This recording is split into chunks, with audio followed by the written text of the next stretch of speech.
ജോസഫും മറിയവും തമ്മിൽ വിവാഹം നിശ്ചയിച്ചിരിക്കുന്ന സമയം, അതായത് വിവാഹത്തിന് മുൻപ് ഗബ്രിയേൽ മാലാഖ പ്രത്യക്ഷപ്പെട്ട് ഇങ്ങനെ പറഞ്ഞു: മറിയം, നീ ഗർഭം ധരിച്ച് ഒരു കുഞ്ഞിനെ പ്രസവിക്കും.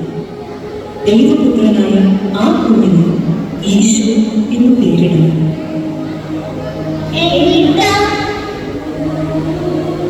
എന്നും ദൈവത്തിന്റെ ഇഷ്ടം മാത്രം ആഗ്രഹിച്ച അമ്മ പറഞ്ഞു: ഇതാ കർത്താവിന്റെ ദാസൻ, നിന്റെ വചനം പോലെ എന്നിൽ നിറവേറട്ടെ.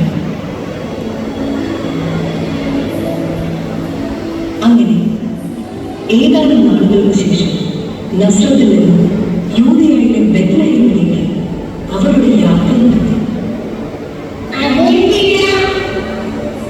അഗസ്റ്റസ് സീസറിന്റെ കൽപ്പന പ്രകാരം ജനസംഖ്യയിൽ പേര് ചേർത്ത ആ യാത്രയിൽ മാതാവിന് പ്രസവ സമയമായി.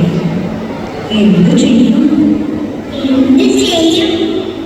അവർ സത്രത്തിൽ സ്ഥലം അന്വേഷിച്ചു, കിട്ടിയില്ല. മറ്റു ഭവനങ്ങളിൽ അന്വേഷിച്ചു, കിട്ടിയില്ല. അവസാനം അവരുടെ പുൽത്തൊഴുത്തിലെത്തി.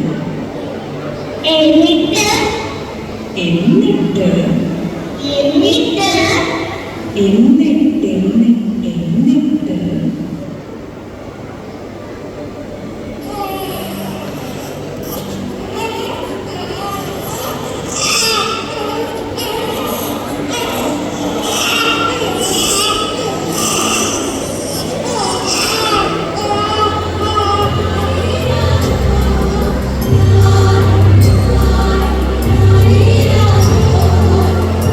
മാതാവ് ഈശോയെ വെള്ളക്കച്ചയിൽ കുഞ്ഞ് പുൽത്തൊട്ടിയിലെടുത്തു.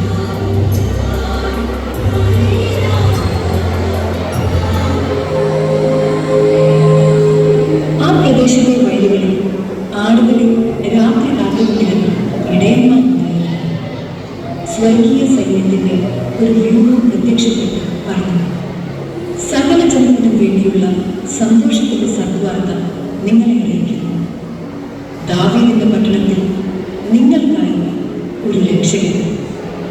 സകല ജനത്തിനു വേണ്ടിയുള്ള സന്തോഷത്തിന്റെ സദ്വാർത്ത നിങ്ങൾ അറിയിക്കുന്നു.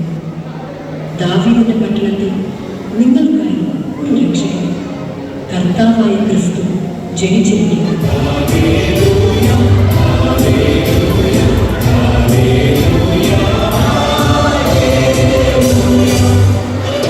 അവരാണ് ഉണ്ണീശ്വരൻ.